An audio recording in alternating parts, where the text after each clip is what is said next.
Gen Z wengi sawa wamekuwa wakitaka mafanikio tena yale ya haraka.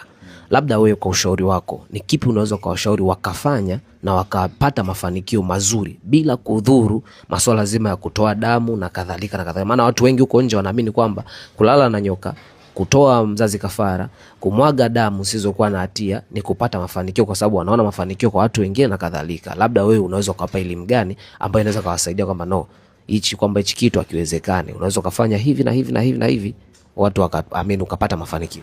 Kitu pekee ambacho unapaswa kufanya kurudi nyumbani, kuitambua asili yako, kutambua kufanya mizimu ya kwenu na kuamini iko ambacho unachokiamini iweze kuletea matokeo. Kama una biashara yako, basi niyo hiyo unaweza kutajirika kupitia hiyo biashara yako. Kaka, kuna watu walianza na ice cream kaka. Kana unajua kuambiwa kuna watu walianza na kushona viatu lakini sasa mabilionea. Ni rahisi tu. Lakini kitu pekee ambacho unapaswa kufanya ni utambuzi na kujijua na kutambua kuwa mtu aliyekufa anabakia kuwa mlinzi kwenye maisha yako. Rudi kafanye matambiko nyumbani, utakuja kunishukuru sana.